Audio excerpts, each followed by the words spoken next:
So lame. Yay. So lame, I'm crying. We need to do a song every episode. I wanna be on YouTube. Shoo-be-doo-wah. I wanna do a let's play every day too. You'll see it's true. So like and subscribe in the doobly-doo below. In the doobly-doo.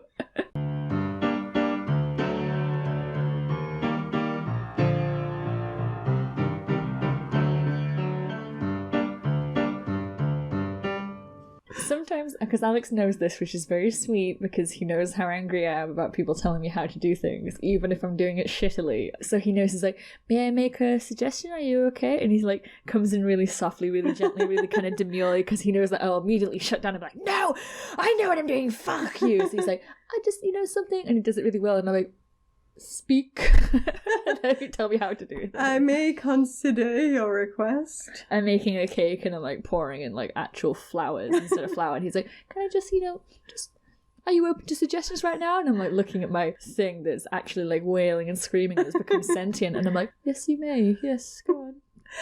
Release me from this abnormality that I've created. Well, my creation is like, and I'm like, yes, yeah. Mm-hmm.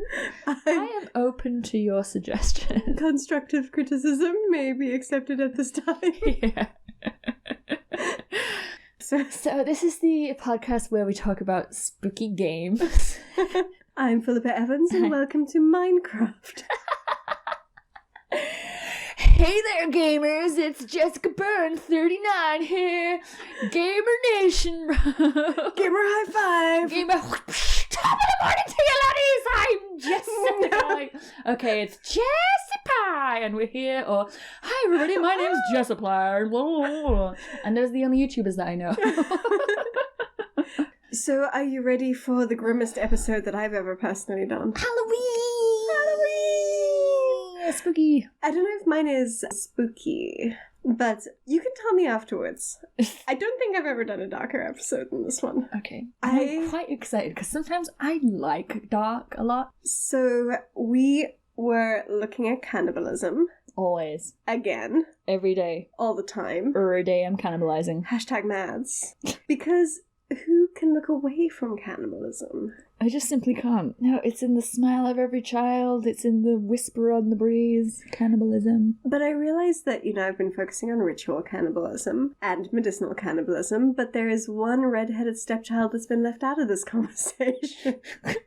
Famine cannibalism. Oh, I'm already... This hungry. one is probably the one that interests me the most because it's so grim. Yeah, I love those stories of like, the people that get caught in an avalanche and then have to eat everyone. When I told you that, I'll be taking a bite out of folk after an hour. People will be like, Jess, it's been 50 minutes. We still have food supplies. I'm on keto. Fuck you. I'm a celiac. Is there gluten in this human? Famine cannibalism. Listen closely, Jessica, for there will be a test. Oh, okay. Wait, where are my pants? Oh my god! It all started when, in the summer of 1816, the frigate Medusa set off to Senegal. Napoleon had been defeated at Waterloo. I'm just painting the picture for you. The golden days. Okay, I'm picturing him as a pirate. He's on a frigate, but it has... But his name is Napoleon, and when's this test? Yeah, and also it was in 1665, and also it was called Medusa, so it had 7 sails that were made of snakes. Good start. I'm already interrupting you with bullshit. Go. So Napoleon had been defeated at Waterloo less than a year before, and Britain was like, okay, France, that was good. Glad you're back to the whole monarchy thing. Like, that whole revolution was a bit iffy. So they decided to give Senegal back to France as part of the peace treaty. Sometimes we do that. Hong Kong? What? No, nothing's going on there right now. That's, So the Medusa, French frigate, along with 3 other ships, was taking French officials that away so that they could set up their garrison again and establish effective French administration. Don't know what that looks like. Oh, it's going to be so hard that you're a British person and I'm doing a French episode. It's in my bones to just hate the French. I don't really, but socially I do. So they were headed to Senegal. Overall, there were about 365 passengers split between the Medusa, the Echo, the Loire, and the Argus. They had such a good kind of Greek thing going on, but I don't know what a Loire is. There's someone who didn't get the memo, like they came at the end and it was like, oh no. Oh, we're doing Greek mythology? What? Can I already interrupt you with a small Yes. story? There's like a singer, I guess, I like, his name is Shaky Graves, and he said that he got his name because there was this guy who like came into their camp while he was playing the guitar, and he was just like babbling because he was like on acid or something, and he babbled away and went off and went spooky wagons, and all the people were like, did he just say spooky wagons? So they all called themselves something like Spooky Wagons, Shaky Graves, I don't know, like Tickly Tombstone, something like that. But someone I couldn't remember the other one, but someone was asleep in their tent, and so they called him Droopy Wieners, and I feel like it was that they all got together in this cool ass thing, but he was asleep, and so he was like the Loire instead of some like the Droopy like the Argonaut or something. Yeah. So the passengers were mostly soldiers, but also engineers, accountants, people working in the medical profession, bakers, and one gardener. I mean, what do you need a gardener in Senegal for? It's really bushy over there. I mean, it was mostly unexplored land. Yeah. The French had only explored the coast, so what were they going to do? Send him out and be like, I would like it. It's a pirate. Yes. We want another shrubbery. Yeah, it needs tending to, Philippa. It's wild. That's why they need a gardener. Like that seamstress in the episode that you did about the ship that went you north. need to sew things. Listen, they should have brought a gardener. Maybe they wouldn't have died on the ice. The gardener was a peculiarly specific yet mysterious choice. Only a few people brought their families, so amongst the passengers there were 21 women and 8 children. And the Medusa was carrying the bulk of the passengers, 240 people in total, along with 160 crew. So you've got 400 people, roughly. 405 people, I think, on the ship. I'm getting upset. So many people. I know, I feel like bad things are going to happen. With so many, what were you expecting? Yeah. No, nothing bad happened. They got to Senegal. It was great. They had a lovely time. And they got really nice topiary over there now. Yeah, thanks to God. It was late in the year to be sailing. This was in June. Additionally, the fleet was penned in by the winds for days, unable to sail. That's scary to me. I mean, that's a good start. Maybe the gods are trying to tell you something. Yeah, when you get becalmed in the middle of the ocean because there's no wind. One of the captains wrote in his log, I don't have a good feeling about this. It's true. Oh, no. So here comes the first part of our multiple choice quiz. Jess, are you ready? You didn't think it would come so quickly, did you? No, but I here didn't. it is. Oh, that's what she said. Oh, I'm in pain. Oh, take that out. As the captain of your ship, would you pick A, a naval officer with years of experience, capable of commanding the respect of the crew, B, an elderly idiot who hadn't sailed a ship in 25 years but had supported the monarchy during the French Revolution, Oh, okay. or C, a French bulldog? Can I go with D, the gardener? I'm gonna sail the ship! I'm a dude, it's just like using secateurs, which is a French word. I mean, the bulldog I'm not going to pick because they can't breathe or see because of breeding practices. He'd be at the wheel. Is that normal? Yep, that's just how French bulldogs are. He'd also just piss on the mast. Yeah, and they're really, really bug-eyed. I don't think they can see, so they would be going in 2 different directions. Sorry, French bulldogs, but you're not hired. As you know, as a god queen, I'm very pro status quo in the monarchy, so I feel like I'll pick the monarchy idiot. Ding, ding, ding, ding, ding. Yay! That was correct. Oh my god! The answer is not always C, and in this case it was B. Yay! So command was given to frigate captain, French names, Hugh de Roy de Chameret. Very nice. Hugh de Roy de Chameret? The French feel like the good times roll again. Les bons temps roulés. That's it. You Frenched? Yeah, I totally. So he was given control over the Medusa, as well as the convoy as a whole. Okay. Well done. He was 53 years old, and before being given this command, the highest naval post that he'd ever held had been lieutenants. So he'd never even commanded one ship before, let alone 4. But the French ministry was like, oh, well, he did support the monarchy. But he'd fought for the monarchy, and that's the specs that were required. Never mind that the west coast of Africa hadn't been much explored. Accurate charts of the surrounding waters did not exist. There were none of them. Shallow waters and a large uncharted sandbank posed a serious threat, and it would be difficult for even a qualified captain to get there safely. Oh. So they were like, it's 1,000,000 to 1 chance. How could we possibly lose? We believe in the monarchy.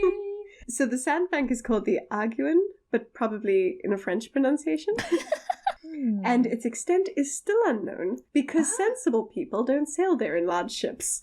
So they're like, only the local fishermen were really like, by the way, there's a sandbank. Goes out for miles. So we come to our second question. You are unfortunate enough to be de Chameray. I like this is like a choose your own adventure podcast.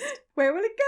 Will you make it alive? Would you, A, sail out of sight of land along a longer, safer route away from the treacherous Gibraltar Current, the dangerous islands scattered near the shore, and the Sahara coast with its shallows and sandbanks? Or B, make friends with the officers who resent you as an incompetent fool and enlist their help? Or C, choose a route that leads you into every dangerous trap along the way? Well, okay, let's see. So I don't want to sail away because you can't turn back, bro. Because I'm a big, strong man who's French. And you're not going to ask for directions again. I'm going to fucking ask for directions. I don't need anyone's help as well because, again, I'm a big, strong man and that's for weak. What am I? English? That's what they do. No, I'm not doing that. I'm a French man. Common sense is for the British. I'm going to do the third thing, which is just like go, I know what I'm doing. Every obstacle along the way. Alas, the answer is sometimes C. De Chameray chose this route through every single possible danger that you could hit along the way, as it minimized the chances of getting lost. Because he's like, well, we're inside of land. What could happen? They like parked the boat in a tree, like, well, we know where we are. We'll be able to find it again. It's right by this tree. It's in the tree. It's the boat in the tree. So his route minimized the chances of getting lost, but maximized the chances of creating the biggest naval cannibal homicide fuck-up in history. Yay! Naval cannibal fuck-up. That's a new horror film coming to Netflix. So to be fair to de Chameray, it wasn't entirely his fault. He had on board the Medusa the commander-in-chief and governor of Senegal, Colonel Julien Desiré Schmaltz. Schmaltz! He was apparently half German, half Irish. I'm not making it. What? Governor of Senegal. Alas, the governor wanted to get there quickly, so he was like, come, we're going to take the quicker route. As part of his need for speed, the governor also convinced de Chameray to ignore instructions to move as a group for safety. Oh my god, that's horror film. Because the ministry was like, okay, so I won't do a French accent. So they wanted them to all move as a convoy. Firstly, for safety, and second, so that when they arrived in Senegal, they would pose like an imposing united front, all of them together. Frenchmen. But the Medusa was the fastest of the ships, and de Chameray declared, as if it was his own idea, that he wasn't wasting time for like slowpoke ships that couldn't keep up with his speedy cruiser. The other three captains decided to stay clear away from all the crazy, and for the most part took the longer, safer route. One of the ships kind of tagged along behind the Medusa for a little while.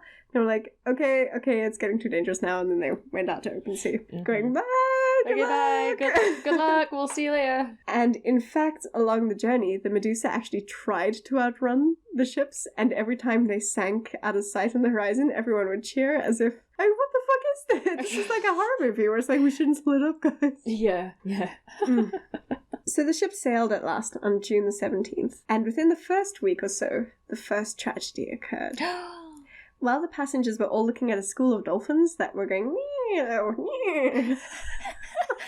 seahorses. That's a sound dolphins make.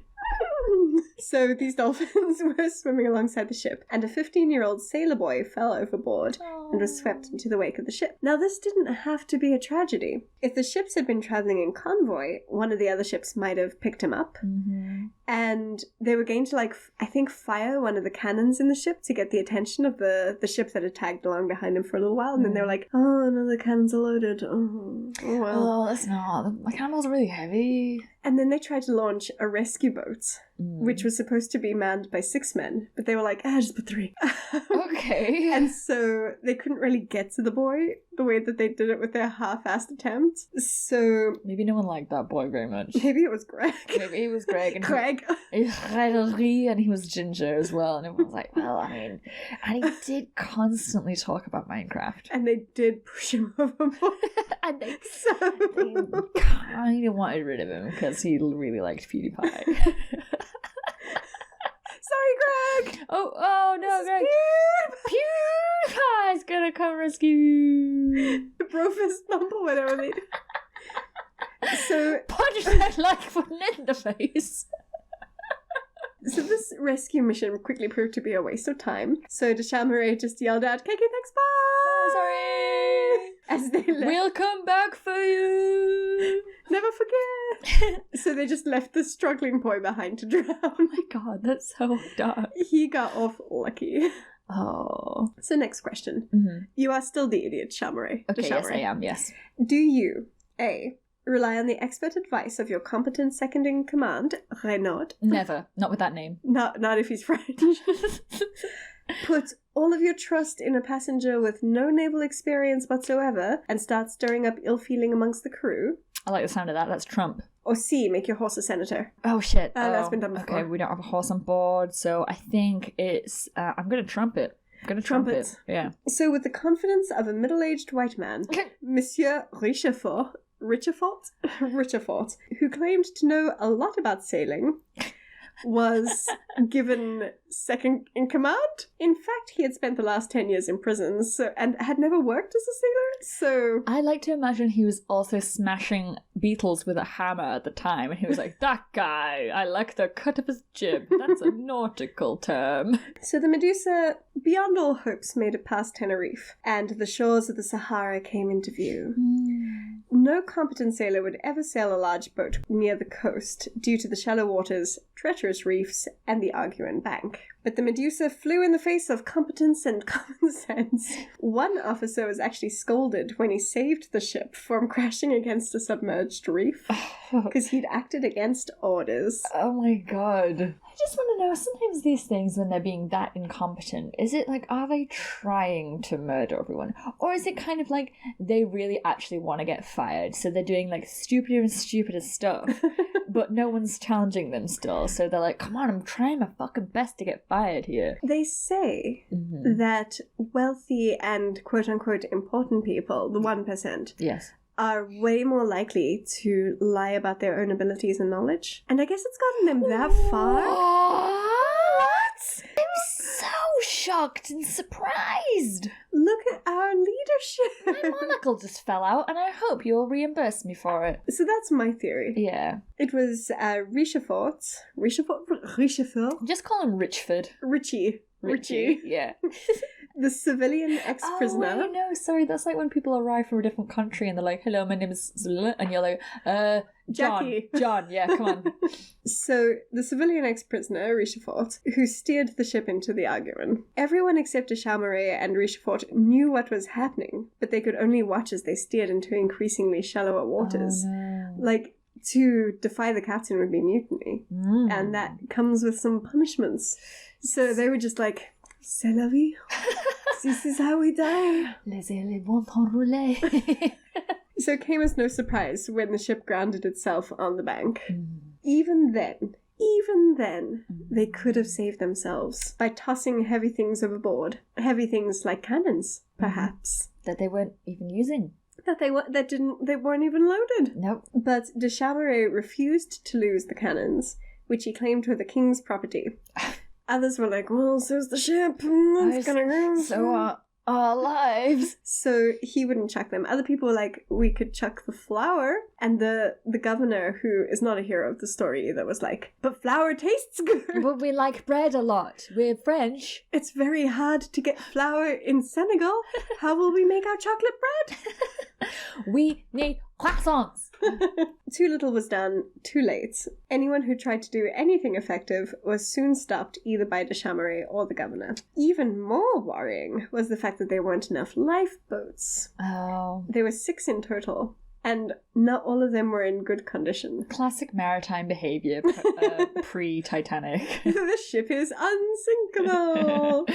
The governor suggested using the masts of the ship to build a raft. The idea was that the majority of the people would get on the raft along with the provisions, and the boats would tow the raft to land. Mm-hmm. Some people on the boats were like, yeah, but we're not that far away from the land because we've been hugging the coast. So you could just as effectively make multiple trips back and forth to transport everyone to safety in the safe boats. Also, the ship hadn't sunk yet, so we could still save the ship. Could just drop the cannons. Mm-hmm. This limbo lasted for 3 days, in which no real action was taken. Oh. It was a storm that made the decision for them, which drove the ship deeper into the sandbank and wrecked it. Social divisions between the soldiers, sailors, and passengers resulted in a standoff in which no one was allowed to get on the lifeboats. Oh my god. Because one sailor was like, oh, I guess it's time to go on the lifeboats, and the soldiers were like, fuck you! If we're gonna die, you all gonna die. We got to go down with the ship. I think that's just the captain. Who are you, the captain? Fucking, who made you in charge? So eventually, the raft plan was decided on. Because very little luggage, personal luggage, could be taken off the ship, the very last night was spent getting drunk off of the ship's liquor stores. Classic French. If it had been Britain, we'd have been drunk the whole time already. I was going to say, if it had been Britain, you would have had your last cup of tea. You're like, but we have to get the Earl Grey for sure. Let's protect it at all costs. You can't colonize a country without your tea. And the fine china. So, the raft. It was about 20 by 7 meters, weakly built, and with no real means of flotation, aside from the natural buoyancy of wood. Oh god. The natural buoyancy of citrus. And it was supposed to support 200 people plus provisions. Not that everyone was making extra room on the lifeboat. The biggest boat, which had once carried 70 soldiers, was now carrying 38 people, including the governor and his family. Oh, and all the luggage, the personal luggage. Ah, yes, the writing desk and the gramophone, yes. Poor people don't need luggage. No. Rich people. They do. The poor people have been without, so they can continue to be without. So the governor was like, I'd make room, but... But I do have a lot of leg room need. It's my bones. Yeah, it's my back. I've got to get me back. As soon as 50 people had gotten aboard the raft, it sank below the water, and there was only standing room. Oh, okay, good. By the time that 149 people were on the raft, they were up to their waists in water.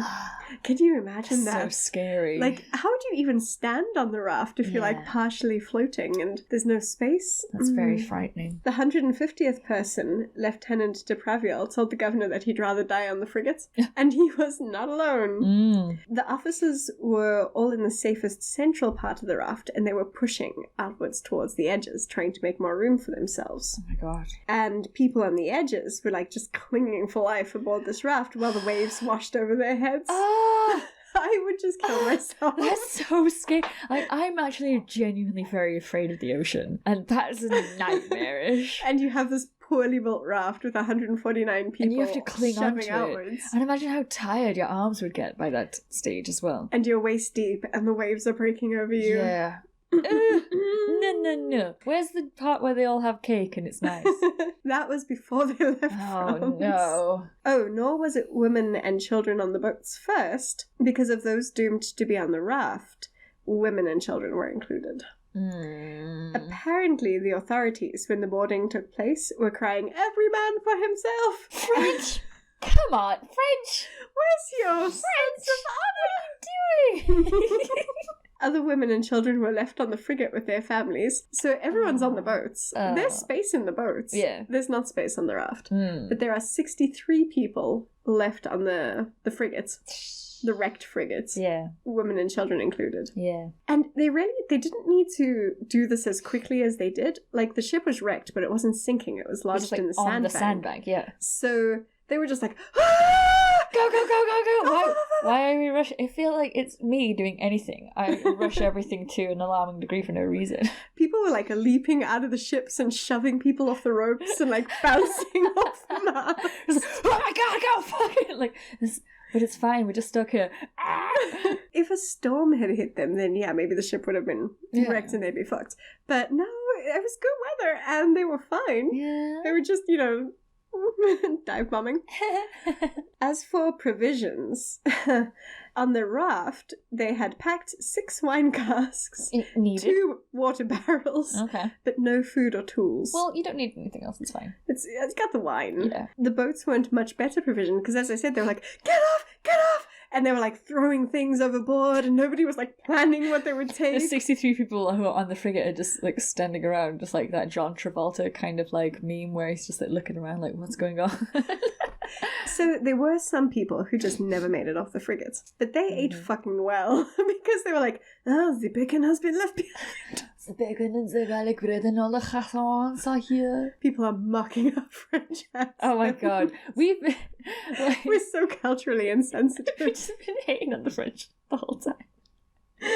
Oh no. As the lifeboats departed, some of the people still trapped on the frigate tried to shoot de Chameray and the governor, but were sadly prevented from doing so by others, goddamn. who were like, this isn't patriotic. Yeah. Those still on the Medusa, so the people who'd been left behind on the frigate, chose a commanding officer to lead them and pledged to either survive as a team or perish together. Wonderful. Very noble. That's very good. However, one of the captains of the 6 boats, Jean Espion, who was an incredibly brave man, returned to the ship because de Chameray, as he was like sailing off in his understaffed boat with like all his legroom, was like, by the way, there's like 20 people still on the frigates. Do you mind just like stopping and just picking them up? Do you mind just popping real quick? Do you mind just like popping real quick there? Just like pop right there. I would, but like as you can see, I'm already... Bye! Bye! Oh, my leg is bad. Just pop real quick. Yeah? Could you just do that? Thanks. So he was like, yeah, my boat is full of invisible people, so can you just pick up the extra 20? Okay, it's just not that many. Can you just do it real quick? So Jean went to the frigate, he went back, and then he was like, I can't more than 20, I can't 63. Yeah. And even though his own boat was so crappy that they didn't even have oars. How would they fuck it? It was a longboat, and they had no oars. No. What? And it was leaky. What were they, like, were they just, like, swimming with it? Dog paddling. Like, taking in turns, someone going at the back to go there, and be like a motor. And just, like, someone's, like, and he's paddling away, he's like, do I have to make the noise, sir? Yes. Go! Close the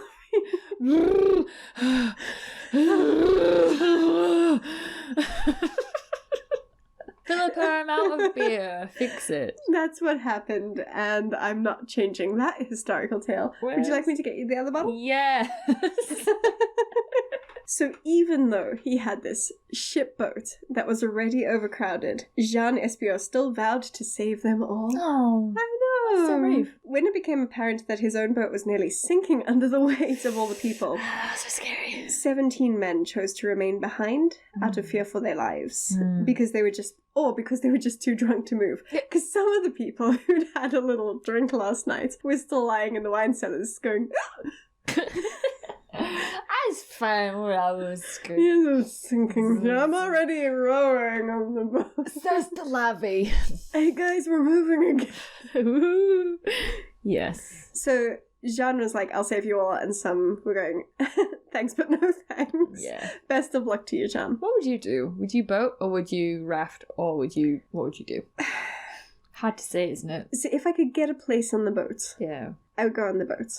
But if I had to choose between the raft, Yeah.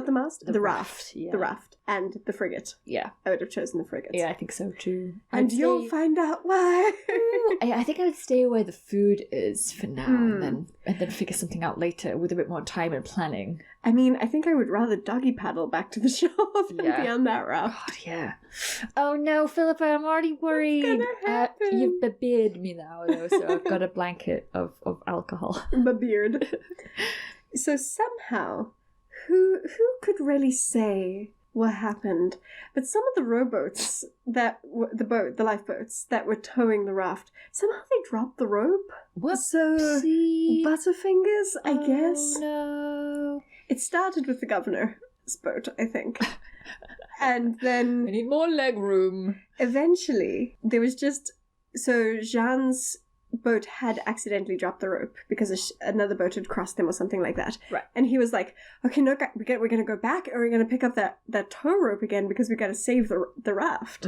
And all the other boats were like, kicking things bye! Like, oh, they're doing it, I'm doing it. So he wanted to go back and get the tow rope. But to pick the rope up, they would have to pass close by the raft. Okay. And the other people on the longboat were like, it's too risky. Like, those people on the raft will fucking swamp us to save their own lives. That scares me so much. It's like in Titanic when people are just the drowning person that you try and save, but they're flailing and drowning and terrifying, and then the mob will swarm you. That's so scary to me. So Jean he fought them a little bit and he was like, I promise if it comes between your lives and the raft, I'll save you guys. But they were like, no, we are not even attempting this shit. Wow. So we're gonna go. So oh my god. So Jean had to go, sorry? Wait, what is that in French? They don't have a word for it in French. Oh. So he had no choice but to abandon the raft. And they had all this hope when they saw him coming back for them. And then they saw him turn around. Oh, that hurts me. And they were out of sight of the frigate by this stage. So they couldn't go back to the ship. They were on open water. God. 149 of them on the raft. And the boats were like, bye, we'll come back for you. So you weren't really that close to the shore or anything. It was about 50 miles. Oh my god. So you're not going to swim that. Shit. It was like close enough to make it there in a boat. Yeah. Not close enough to swim. Fuck. There were a number of officers on the raft. I mentioned they were all in the middle. And yeah, they were getting a little bit chubby. But they had refused places on the boats because their soldiers were going to be on the raft. And they were like, I will stand and die by my men. I'm not going to go on the boats if my men can't go on the boats. Wow, yeah. So they'd sworn to lead their men on this doomed raft. That's very noble. They now controlled the panic by uniting everyone in a common hatred against the boats that had deserted them. That's right. Because people were fucking panicking now. Yeah. And so the officers were like, eat the rich, eat the rich, kill them all! Do you hear that? And they strung up they made a mast on the raft and they strung up their guns from the top so that they'd stay dry. So that when they made it to land, they'd be like, hello, my name is... You dropped that rope. Prepared to die. As the raft, quote unquote, sailed through the night, some people were washed off. Oh no. Or fell off the raft and were swept away. Imagine how exhausted you'd be clinging onto that thing. Because the waves would just go over their heads and then they'd swim back to the raft. And then again and again and again, some of them just couldn't do it any longer. God damn. They were also freaking out. This is kind of funny. They were freaking out because they realized they hadn't really packed many provisions. Yeah. And they were like also just such despair that they'd been left behind. And the thing that made them most angry was that nobody packed a compass. And so they were all on the shaft going, we're gonna kill them! They left us here without a compass! And then somebody was like, hey, don't you have a compass in your jacket pocket? And they're like, oh yeah, I do. I got a compass. I gotta hit hold. And they all passed the compass like around between them until someone dropped it. And then they were like, oh. Let's hand it over. Okay, Greg, you get to hold the compass. Now you pass it over to Mildred. And then Mildred, great. Now you pass it over to Slippery Fingers McGee. And then, god dang! Slippery Fingers McGee! Fucking fingers? Fingers, come on! So the next morning when the sun rose, there were corpses floating amongst the living on the raft. Oh no, oh my god. And in despair, some people just threw themselves off the raft just to drown. They were like, I'm out. Wow. Bye. Shit.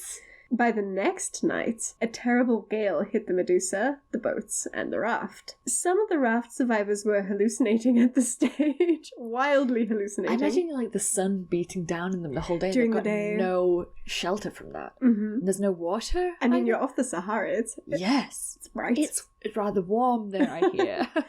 One person on the raft turned to his friend and said, don't worry, I'm off to get help. See you soon. And stepped off the raft, disappearing into the water. Oh no. Never to be seen. Oh. Another person said he was going down to his bunk below because he needed a nap. And just... Oh no. Philippa, your nervous giggling is just like, isn't this the darkest? I like to imagine this. So that night, more than half the people on the raft were swept away by the storm. Oh, no. And what do you do in the middle of a storm, Jess, when all hope seems lost? A. I don't want Cling to life aboard the raft, uniting the men and trying to form strategies to survive. B. Drink all of the remaining wine on an empty stomach. Or C. Try to kill all of the officers. Well, the British part of me wants to say B, because alcohol is involved, and we have a problem in this country. But the French revolutionaries... I feel like it's, behead everyone, it's somehow Obama's fault, kill the rich. Yeah. Well, C. you're right. B and C this time. Excellent. One crazed man started to yell that they should kill all the officers and started to hack at them with a boarding axe. Oh. I don't know what a boarding axe is, but it's got the word axe in it, so I think it's pretty effective. While others, suddenly the suicidal urge arose in some of them, and they demanded that he cut the lashings of the raft and break it to pieces. So when he started doing that and attacked the raft, he was the first to be murdered, the first blood spilled. So a civil war of sorts broke out between the officers and a few of the other passengers who wanted fervently to live, and the suicidal mutineers. The mutineers used both aggression and cunning. Some of them would fake being knocked out and then slyly cut the raft's ropes with knives. Why are they destroying the raft? They just went completely bonkers, is why. Heat stroke and dehydration. And... some of them were just yelling at people that weren't on the raft, or they weren't in their right minds. Yeah. It was pretty savage. When the mutineers cut down the mast of the raft, a captain was pinned, his thigh nearly broken beneath the wood. The mutineers then threw him out to sea, and his friends were like, no, and they saved him and they brought him back on the raft. Yeah. But then the mutineers tried to cut out his eyes with knives before being cut down by the officers. It's just an emotional roller coaster. Oh my god. As suddenly as it had started, the fighting stopped and they sank back to their despair and hallucinations. Wow. And then it started again. This time, the mutineers were like fucking zombies. They were like biting into the flesh of the officers, clawing with their nails, using weapons if they still had them. The officers' group was very outnumbered, but better trained, so they were able to hold them off. By the next morning, there were about 60 people left on the raft. And how many started? 149. So it's whittling away. Yeah. Bodies littered the rafts, and the supplies, little as it was, had been thrown overboard by the mutineers. Oh my god. In the storm. They had one wine barrel left. Now the cannibalism began, as men cut up the dead and stuffed their flesh into their mouths. Those who refrained, mostly the officers, tried to eat their belts and clothing. One sailor tried to eat actual shit, but couldn't make himself swallow. Yeah. Oh my god. And this was day 3. I'm just going to add as an aside that they were on that raft for 13 days. Within a day or 2, they were all eating human flesh. By day... After day 3, I feel like you'd be hungry, but not starving. I don't think that you'd need to eat the bodies by day... But, I mean, we're the ones who are like, I need fucking 30 minutes. Once the door closes to your house, I try and bite you regularly, but... She does. Yeah. But, they don't have any drinking water, do they? So I suppose the only, liquid they would have would be... flesh. Now, I asked this question last night and looked it up because I was like, in the event that I was cast away on a raft in South Africa, would it be better to drink the seawater, drink nothing, or drink my own blood? This was a question that came to mind. Right. Blood is saltier than seawater. I don't think you could live off of it. Yeah. If I'm wrong, Twitter, let me know. Yes. Awful Forever Pod. Can you drink your own blood? I'll add as a side story. I'm not going to get too much into what happened to the people on the lifeboats. Yeah. But one of them included a family with very young children. And the children were just sobbing and crying and begging for water because the lifeboats weren't well supplied either. Yeah. And the father at one point was trying to see if he could feed his baby his own blood to keep it alive. And the answer was no. Shit. Baby did not make it. Back to the fun stuff. Wow. Okay. Halloween. This will keep you up at night. People on the raft and the lifeboats often drank their own piss. Yeah. This is what I googled. So your piss is the best thing to drink if you don't have water. Yeah, I've heard that, but then like Still it not just good for you. gets worse and worse when Sludgier. you piss it out. And, yeah. Oh my god. One of the people who survived the raft noted that, because they all drank each other's urine, and he noted that some people's tasted better than others. I mean, you know when people have eaten a lot of asparagus and then the pee smells really bad. Greg's piss is just the best. So by day 5, their numbers were whittled down to 30. 29 men and 1 woman. And every time they fought, like the mutineers versus the officers, the woman would get chucked off overboard, and then they'd have to go and save her and bring her back on. Oh so she was like, oh, this again. Splash. Like fucking Moana. Exactly like Moana. Precisely like Moana. It was just like that. Moana was based off this story. The term men also includes a 12-year-old boy called Leon, who kept running around the raft shouting for his mother. And like a lot of these guys were pretty stabbed up by now because of all the fighting. Yeah. Some of them had like broken legs and they were standing in salt water with their wounds. And this boy would be like running over their fucking legs. Yeah. And you'd think that they'd murder the boy, but they didn't. They were just like, Leon, stop it, stop it. He died soon, though. He didn't make it long. God. This is unrelenting. This is an episode that isn't going to air because I am going to murder myself afterwards. I'll put it up in your memory. Eventually, the raft survivors, so now Leon's gone. Oh. The raft survivors were down to 12 critically wounded. Oh my God. And 15 others. The decision was reluctantly made to execute the wounded, who would not have survived anyway, in order to prolong their store of wine. Right. The one woman was among the critically wounded who did not make it. Oh my God. So they executed the 12, even though they didn't want to. Yeah. Despite the... How did that occur, though? You'd imagine, because they've been fighting loads, you imagine they'd fight back. The officers? Or... Yeah, like how did they kill the others? They didn't want to kill anyone, the officers. Like, they'd come onto this raft to, like, lead their men. But the soldiers, the lower soldiers, a lot of them were actually ex-prisoners. Right. And, like, really, according to the book I read, rough men. Of course. Who... uncivilized because they were proletariat. Because they were Protestants. Also, we are reading all of this information comes from diaries written by the few who survived. Right. So they are going to paint themselves, I think, in a more flattering light. Of course, they're the noble people and these are the prisoners, the savages. Exactly. They had to die and the blah, blah, blah. So they're like, we did not want to kill them, but... And I mean, maybe they didn't want to kill them. Maybe they did really want to keep as many people alive as possible because they were... all military men, and presumably military men have a code. I don't know. I'm not a soldier.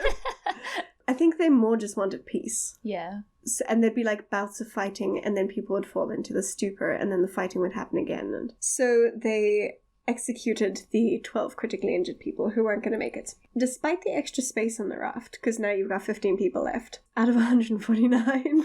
God. They were still constantly submerged in water, and sometimes schools of jellyfish would pass, stinging them into agonies. Oh, shit. I think it was man-o'-war jellyfish, No. which aren't fatal, but are apparently very painful. I don't know, don't go touching man-o'-war jellyfish. Yeah. I'm not a doctor. They're like the largest, and they're just so scary.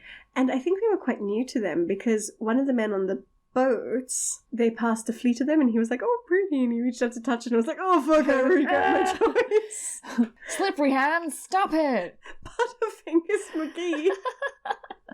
On July 13th, a white butterfly landed on the raft, and there was nearly a battle between those who wanted to eat it and those who believed that this was a sign from heaven that they'd be rescued. And they were like, don't destroy the God sign! Well, we've all played Don't Starve, where you're cramming butterflies into your face because your character's dying. Your sanity.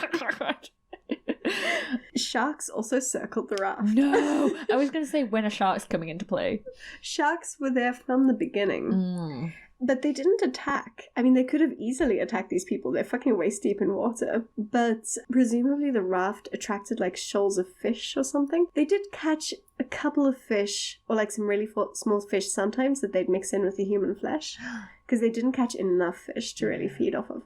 Yeah. But maybe the sharks were taking advantage of that. Or, you know, the ocean is fucking clogged with dead bodies now, so... Yeah. They don't really need to go for the live ones. Yeah. So they tried to catch the sharks. That didn't work. Oh. The supply of human flesh that they had on board was rotting. And as I said, they had to sometimes drink their own urine out of desperation. So the people in the boats, the lucky ones, there was SBO, who'd wanted to save everyone. No one would go fucking near him. The other 4 boats were like, bye! Oh my god. They feared that his boat would sink because it's fucking crammed with everyone, and theirs would be swamped. The governor and de Chameray refused to go back to help those on the raft, despite having solemnly sworn to do so. They reached the land, and they all suffered as well. They had to deal with the heat and hunger and thirst and waves. How many days did it take to row from the Medusa to the land? Oh, that I can't remember. I think it was like 3 days or so to reach the land. Yeah. But the thing is that once they reached the land, they didn't get off. They were very scared of the Arabs because racism. Aren't we all in this world? I mean, Trump and the because there was hostility between them and the French, and they were known for taking slaves. Right. So they didn't want to get off. So the governor and de Chameray, who had better supplied boats, were like, oh, let's just sail to Senegal. We'll just sail along the coast. And the other people in the leaking boats with no oars were like, yeah, maybe we'd like to walk. Some people got off on the shore, and most of them made it.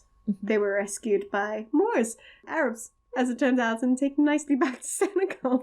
Yeah. Because, you know, see how that goes. they were remarkably helpful. Yeah. The people in the boats, most of them made it to Senegal. By the end, all but 2 of the boats had to land due to thirst because they didn't have enough water. Guess which 2 boats were well provisioned enough to sail away to St. Louis? St. Louis. When they all came to Senegal, they ran into the two of the other ships from the original voyage, and they were like, oh, you made it first. And they were like lounging on deck chairs with cocktails, like, oh, hi, we've been here for ages, it's fine. When they saw the lifeboat with the 2 lifeboats with the governor and de Chameray, they were like, who are you? And he was like, well, we're 2 boats from the Medusa. And they were like, the fuck happened? And one person was like, I'll leave that to de Chameray to explain. A little bit awkward. So they made it their absolute priority to go back to the Medusa to rescue the treasure that had been stored on the ship to bring to Senegal. They were like, there's a lot of doubloons on that shit. Oh my god. Oh, and maybe the survivors? Oh, the folk, yeah. Because, like, 4 of the boats had to land on the shore, and they're, like, stuck in the desert now, trying to make it to St. Louis. And, oh, there were people on the raft, I think. Yeah, they just fell behind, I think. Oh, and people on the ship as well. I don't know if that's still there. Like, they're probably dead. Yeah, it's treasure though. So I think we need to go. Let's go get the treasure. Yeah. Can you just pop real quick? And go get the treasure? Like, if you have the time. Can we just pop real quick, right? Yeah. Just if the time, just pick up the people. If the time is now, go do that. Yeah. The Argus, one of the 4 ships from the convoy, eventually passed the raft with our 15 survivors, and they were like, oh, we're saved, and then it disappeared. Why? And then, because it hadn't seen them. Oh no. But then the wind changed, and they saw it again, and they were like, help! And they were saved. Oh my god. Although, of the 15, 5 would die in hospital weeks later, just because of the stress. Yeah. Like, these people were a fucking mess. Yeah. You can imagine. How many days were they on that raft? 13 days. Oh my god. Eating human flesh. Yeah. Drinking urine. Yeah. And wine. And just lying there in that boiling hot sun. Yeah. Half submerged in water. Their wounds being stung by the salt and... jellyfish. Yeah. The sharks so circling them. Nightmarish. After 42 days, the Medusa was found. 40? How many weeks is that?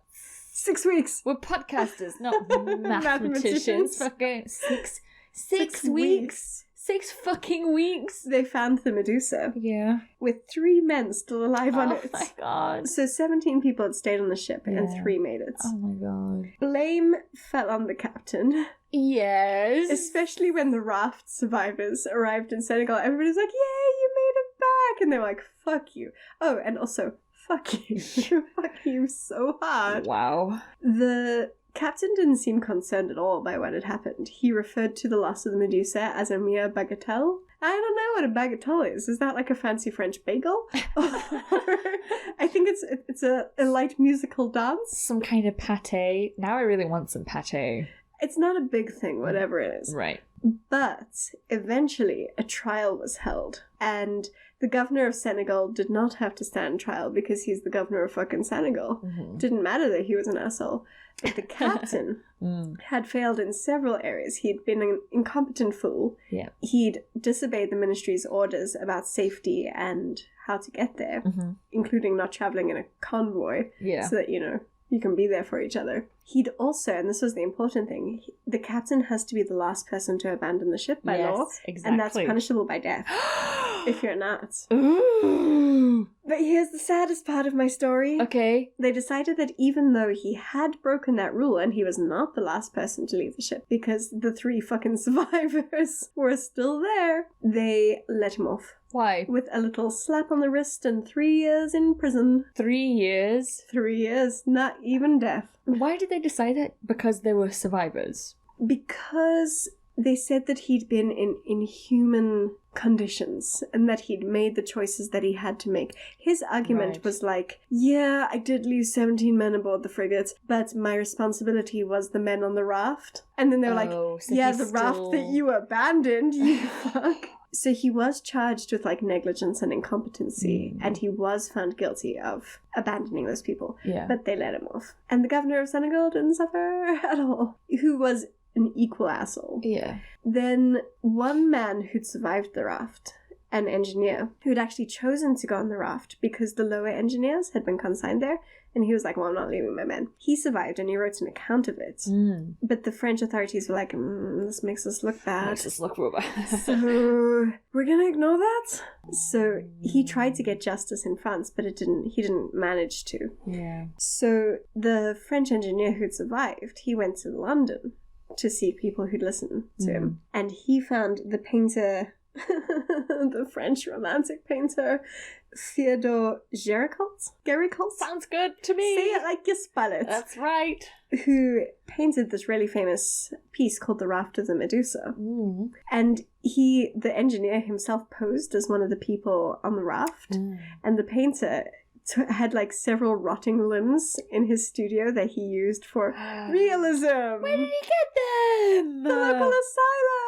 Oh, okay. He had the head from a patient from the asylum. Oh my god. So real dead people for authenticity. The past, get it together. But they were like bros. They had the best bromance going because they were both abolitionists as well.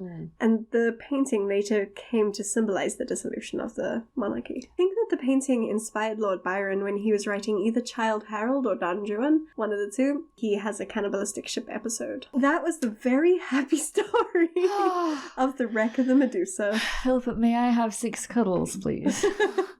And the head pats. Yes. And the British used that to go...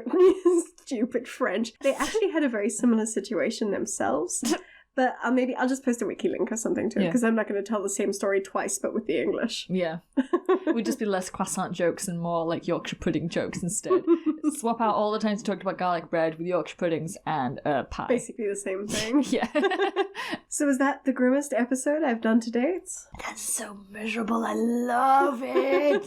I want to be there. Oh god, that's so grim. Because what did the people in the ship do? Because, the different levels of despair in each one just interest me so much, because you're stuck on this fucking ship, staring at the horizon, waiting for help each day as your supplies dwindle and dwindle and dwindle, as you're just there on a ship going, should I have gone with this, should I have done this, but I can't do anything about it now, I'm just here, we're all just dying, watching people die and die each day. The first day, they drank a lot of wine and ate a lot of bacon.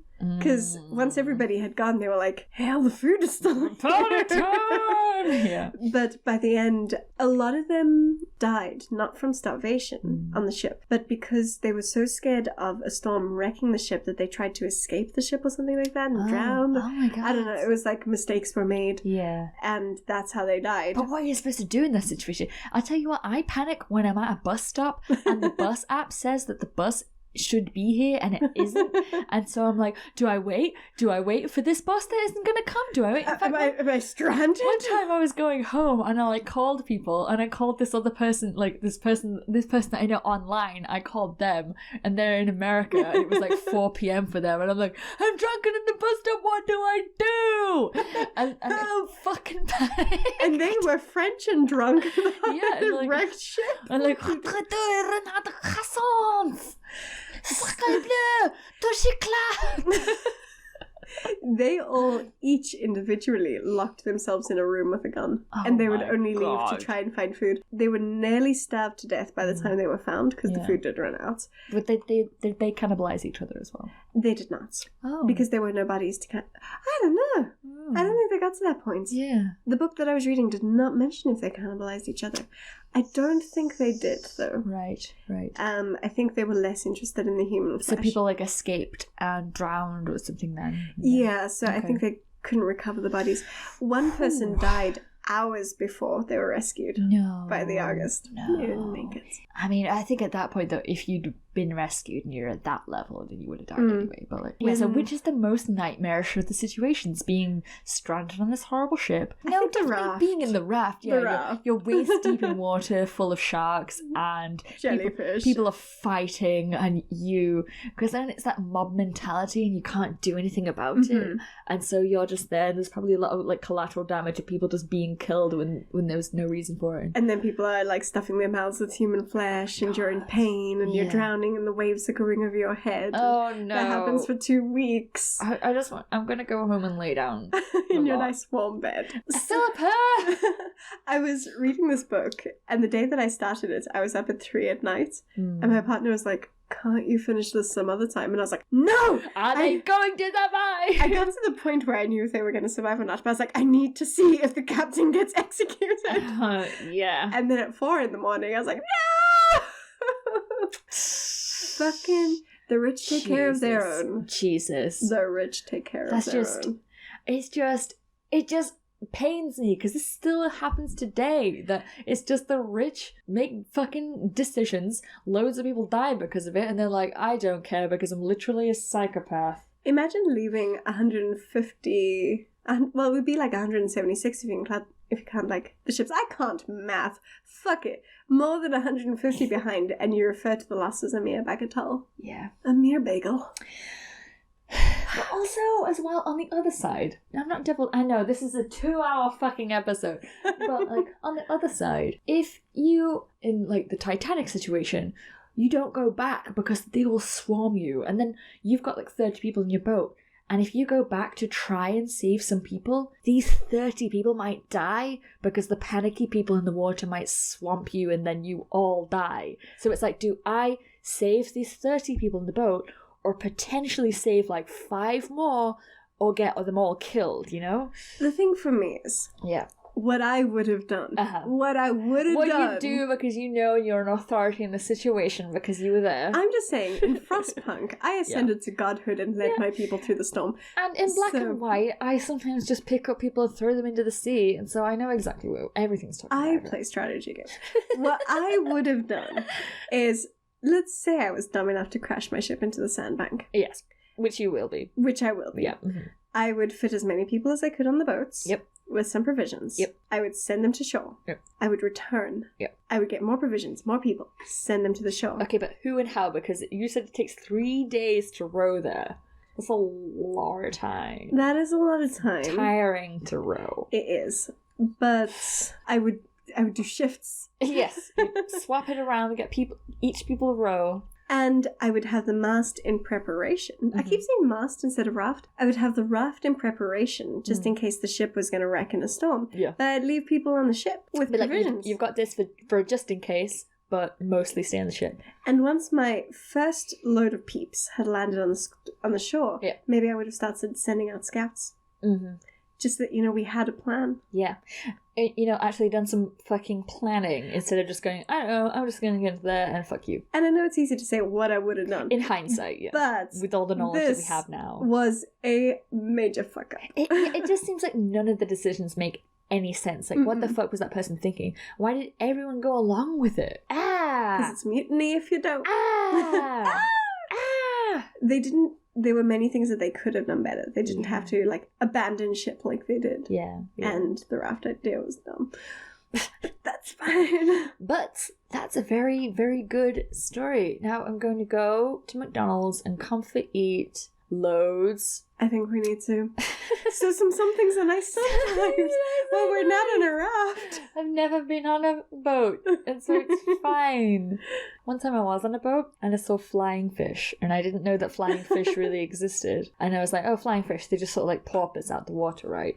But they actually go so far. It's incredible. It was the most beautiful thing I've ever seen. These amazing, gorgeous flying fish. So that's a good boat story. boat. No one crashed or anything. Didn't eat anyone. And then went into the sea and just saw a giant clam, which is about as big as this table. And like someone like dove down to it to look at it, and then it clamped shut. And I was like, oh my god, it's amazing! And it was really good. That's a nice thing. So the sea can be good sometimes. But also terrible. Also, it fucking scares me. The ocean really frightens me a lot. Thalassophobia? Yeah. I think there could be anything down there, and I'm scared of sharks. Yeah. Well, in fact, once I was swimming. This is all in Egypt, by the way, which is like we was in this place. It was in the Red Sea near the border. It was like near the Dagger's Tip, near Jordan and like Saudi Arabia and all that. So like, there's not any waves there. But it's basically just like an enormous sea lake, which is fantastic because the waves are the thing that scares me. But I was like swimming around. Like, there's loads of lionfish there, which is poisonous as fuck, but they're slow, so they just float around. But I was just like pissing around, bullying hermit crabs, which is my favorite thing to do. And then these 3 barracuda just like swam out from the depth, and because you could look out and just like see, and then it just like disappears off into blue. And like they just like swam up and swam right up to me, and it was like, oh my god, this is how I die. But then they clearly, like, because I was like following down this tiny shoulder fish, and they saw me and then just like turned tail and like disappeared off as quickly as they came. And I just was like there's like 3 barracuda just like whoosh whoosh and gone, and I was like, oh my god, holy fuck. So I think we need to replace some things that are nice sometimes with horrible sea stories. Horrible sea stories. Because I got one. Oh, you have one and I have another one. We got okay, go. ones. Sea stories. My brother and I were swimming in like a lake next to the sea, so the sea washed into the lake a bit. But it was nice for little kids to swim in because less scary, less waves. Yeah. And as I was, like, we swam back and forth across this lake thing. It was big enough to do that. Yeah. It wasn't super deep. And at one point, my feet touched the floor. Mm-hmm. And there were things touching my toes. No. And when I raised my legs to try and see what it was that was on my legs, they were completely entwined with these sea worm things. It was not seaweed. It was not seaweed. No. It was like sea worms. No. Big tubous things. Unfact that in my brain. And that's why I don't swim in lakes anymore. Yes, that is horrible. That upsets me and I don't like it. The sea. So here's my... So again, I was swimming around the Red Sea. I have been in the Dead Sea. And just a tiny side of the Dead Sea. It feels like syrup. Water doesn't have a feeling, but the Dead Sea has a texture to it. It's like this viscous thing that you can touch. Crazy. Do it, it's amazing. But the Red Sea, anyway, I was swimming around, all is fine, all is well. And then I turn around and all I see is jellyfish. And like between me and the shore is a fucking ocean of jellyfish that I panicked. I thought I was going to die. Like the fish in Finding Nemo. It kind of was. It honestly was kind of like that. Yes. Horrifying, terrifying. I thought I was gonna die. And so, like a fucking video game or something, I had to like swim underneath patches and then come up for air and like dodge around. It was the most scared I've ever been in my whole life. And I got to shore and I was like crying like, why is no? And then no one else was panicking because they were like, yeah, look, it's just like a breast implant. And they just picked it up as like, look, it doesn't sting, blah blah blah. And they just like patted it. And I was like, yeah, it's just like a boob. And I was like, they don't fucking sting. I couldn't be swimming through boobies. And oh my god. And after that, yes, I realized that these were non-stinging, totally harmless kind that I could have just like swam through. A sea of boobies. And that's why don't go in the ocean ever. I feel that's a happy note. So follow us on Twitter for more terrifying sea stories at awfulforeverpod.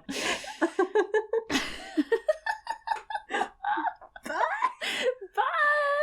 Don't die. die at sea. Goodbye.